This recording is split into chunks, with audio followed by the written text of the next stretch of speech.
la date d'inflexion qui a changé la trajectoire et la manière de faire, c'était la mise en service de ce complexe Mohammed VI qui a été inauguré par Sa Majesté le Roi Raciste et qui porte le nom d'ailleurs de Sa Majesté le Roi et qu'on a réalisé suite aux orientations royales. Parce qu'il faut dire qu'avant, quelle que soit la bonne volonté et quelle que soit la technicité ou le niveau de l'encadrement technique, il était très difficile de concrétiser les stratégies, la vision, et puis avoir à la disposition les moyens nécessaires. Aujourd'hui, notre action de développement d'infrastructures, on va dire, il englobe la chaîne de valeur footballistique de bout en bout. Puisque l'État, durant les dernières années, il a mis en place dans tout le territoire national du Royaume, qui, je rappelle, est assez vaste. On fait 2 fois la superficie de l'Hexagone. Et donc, sur ce territoire, l'État a mis en place ce qu'on appelle les terrains de proximité. Et c'est un espace exceptionnel pour les jeunes, filles, mais surtout garçons, de pratiquer le football le long de la journée et souvent même la nuit, puisque la majorité de ces infrastructures donc, sont équipées en éclairage. Et ce segment déjà, à mon sens, dans le futur, nécessitera une réflexion pour l'englober dans l'enceinte footballistique, parce qu'aujourd'hui, on commence notre travail à partir du club. Et quand on parle au niveau du club, dans les meilleurs cas possibles, ce sont les moins de 15 ans. Et le véritable travail de détection et de recherche du talent, qui nécessite un encadrement et un travail continu, doit englober ce segment. Et avec le ministre de l'Éducation et du Sport marocain, mon ami, collègue, M. Shakib Moussa, moi je suis convaincu d'intégrer ce segment. Je lui ai fait une proposition de projet que vous allez voir si on doit ajuster quelque part, ou on doit ajouter quelque chose. Pour moi, ça doit être géré au niveau national avec une logique de mettre les anciens joueurs auxquels on doit donner des formations de courte durée mais intenses, qui existent un peu partout dans les villes marocaines. Tout d'abord pour les intégrer socialement dans leur métier qu'ils savent faire et pour leur garantir les conditions de vie correctes et dignes. Et bien sûr avec 2 espaces ou deux segments de jeu, organiser les catégories moins de 10, 12, etc. dans toutes les villes et dans tout le territoire, mais aussi ouvrir un espace pour les associations, etc., qui, logiquement, doivent rémunérer quelque chose, doivent payer quelque chose pour assurer la maintenance et la continuité de ces infrastructures. Et ce projet, donc, on est d'accord avec le ministre du Sport, je n'attendais que votre arrivée, pour le valider dans une vision globale et donc disposer, parce qu'aujourd'hui on a plus de 1000 ou 1500 un peu partout, ça nous donnera la possibilité donc d'inclure les 3000 anciens joueurs avec des formations, comme j'ai dit, cycliques, rapides, pour se focaliser sur la détection. Et le deuxième segment, c'est le club. Notre objectif aujourd'hui est de doter tous les clubs de centres de formation, surtout professionnels. On a fait du chemin. Aujourd'hui, il y a 6 ou 7 qui sont dotés de centres de formation de haut niveau. Donc le Raja en tête, avec peut-être l'un des meilleurs en Afrique, sinon le meilleur, et qui sera donc fonctionnel dans 2 ou 3 semaines. Le HAC aussi, on a repris leur centre qu'ils ont acheté depuis 1 an et demi, pour le mettre à niveau et le mettre dans le standard international. Il y a le FUS, les FA, Percan, etc. Et le reste va venir. Et là, à mon sens, et pour être honnête, peut-être que je me trompe, c'est le maillon faible. Le maillon faible, tout d'abord parce que les managers ou les présidents de clubs gèrent ces centres en tant qu'activité secondaire. Je comprends. Les présidents, ils sont là, ils sont souvent harcelés, critiqués pour les résultats des clubs première équipe. Et donc, c'est très difficile d'expliquer le travail de fond et de jeunesse. Mais, moi, je pense que le travail n'est pas fait parce qu'ils ne savent pas faire. Et là, M. Chris, on aura le temps d'en discuter. Je pense que notre DTN, la Direction Technique Nationale, doit mettre en place dans l'urgence une cellule bien étoffée en compétences pour l'accompagnement et pour la gestion de ces centres de formation des clubs qui, à mon sens, c'est le véritable vivier donc du football national.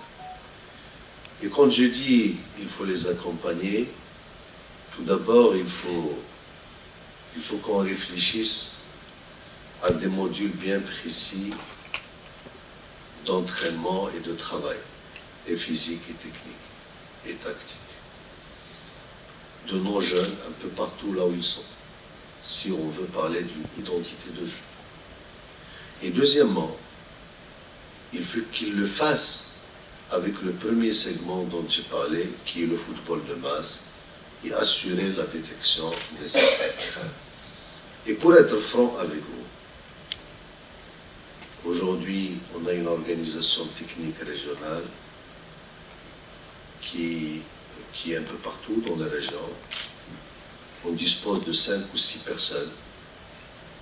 Tout un chacun est spécialisé dans un truc. C'est-à-dire aujourd'hui, la DTN, au niveau régional, il compte peut-être 80 personnes chargées du football féminin, du développement du football de masse, de la détection des talents, etc. Et si vous voulez mon sentiment, je ne vois pas trop clair par rapport à ce rendu. Pour être honnête, c'est pas pour critiquer quiconque, ou pour dire en tout état de cause c'est ma conviction. Et donc ce segment, il faut l'étoffer, il faut le travailler là-dessus, le régional et au niveau des clubs.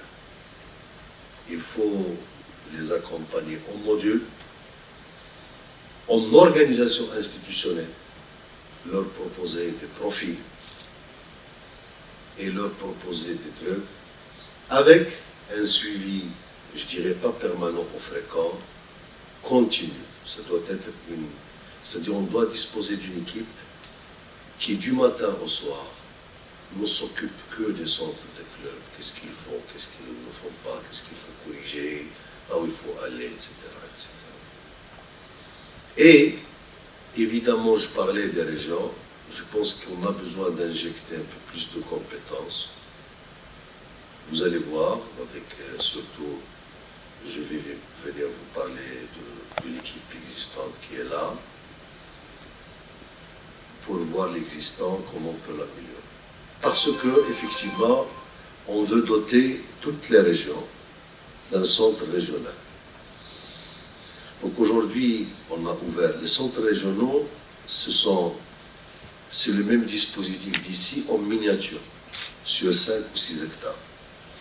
Donc le centre de Saïdia, il est fonctionnel. On ouvre en tout cas avant la saison, le centre de Bni Mellal, dans une autre région au centre. On est sur Ben Guerir pour la région de Marrakech et sur l'Ayoun au Sahara, et on continue pour doter les régions du sud. Comme ça, notre logique de développement, et c'est ce que j'ai exposé aux experts de la FIFA quand ils étaient là, parce que souvent, je parle un peu football, peu de la politique du football. Donc on commence au niveau du football de masse. Les meilleurs sont détectés et ramenés dans les clubs pour introduire ou les introduire dans le tunnel professionnel. Et quand je dis le tunnel professionnel, il faut mettre les bonnes personnes, les bons profils à la meilleure place. Et par rapport à cela, je peux vous assurer que tout est bon, sauf massacrer des générations de jeunes. Et par la suite, logiquement, tous ces clubs doivent donner lieu à une élite régionale féminine et masculine, à tous les âges. Et la crème de toutes ces régions doit être ici, dans ce centre d'excellence, en formant les différentes équipes nationales du U13 ou du U12, et ça c'est un problème sur lequel je vais revenir, jusqu'au senior. Maintenant, je pense que les priorités, donc ça c'est ça, il faut réduire un peu l'âge.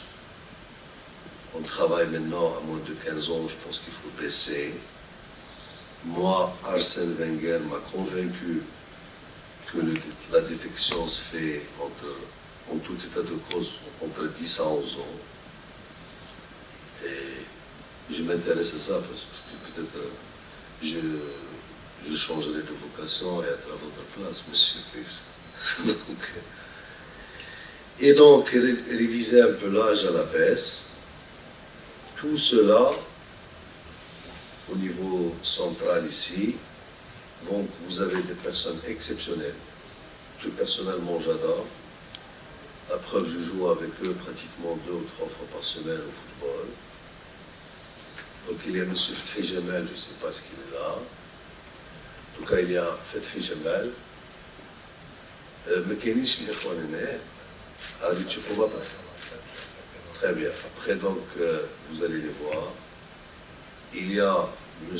Hussein Al-Mouta, donc, qui se charge d'un segment équipe locale U23. En tout cas, il y a un segment football féminin. En tête, il y a Reynolds, Pedros, et tout le reste. Il y a un segment football salle. En tête, il y a Tgui, Hicham. Et ce segment, il est exemplaire. C'est pareil pour le football féminin.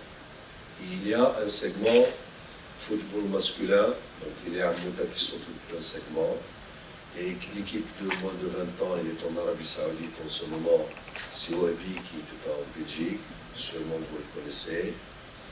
Et puis, il y a le segment du football diversifié avec l'équipe nationale de beach soccer.